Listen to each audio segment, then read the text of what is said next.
ಶ್ರೀಮದ್ಭಾಗವತ ಸ್ಕಂಧ 1 ಅಧ್ಯಾಯ 4 ಶ್ಲೋಕ 25. ಸ್ತ್ರೀಶೂದ್ರದ್ವಿಜಬಂಧೂನಾಂ ತ್ರಯೀನ ಶ್ರುತಿಗೋಚರ ಕರ್ಮ ಶ್ರೇಯಸಿ ಮೂಢಾನಾಂ ಶ್ರೇಯ ಏವಂ ಭವೇದಿಹ ಇತಿ ಭಾರತಮಾಖ್ಯಾನಂ ಕೃಪಯಾ ಮುನಿನಾ ಕೃತಂ.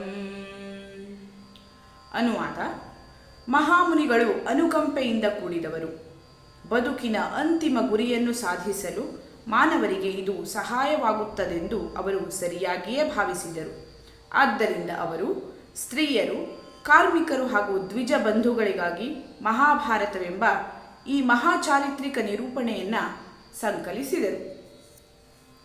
ಶ್ಲೋಕ 26. ಏವಂ ಪ್ರವೃತ್ತಸ್ಯ ಸದಾ ಭೂತಾನಾಂ ಶ್ರೇಯಸಿ ದ್ವಿಜಾಃ ಸರ್ವಾತ್ಮಕೇನಾಪಿ ಯದಾ ನಾತುಷ್ಯದ್ ಹೃದಯಂ ತತಃ. ಅನುವಾದ: ಹೇ ದ್ವಿಜ ಬ್ರಾಹ್ಮಣರೇ, ಜನತೆಯ ಸಮಗ್ರ ಕಲ್ಯಾಣದ ಕಾರ್ಯದಲ್ಲಿ ತನ್ನನ್ನು ತೊಡಗಿಸಿಕೊಂಡಿದ್ದರೂ ಆತನ ಮನಸ್ಸು ಇನ್ನೂ ತೃಪ್ತಿ ಪಡೆದಿರಲಿಲ್ಲ.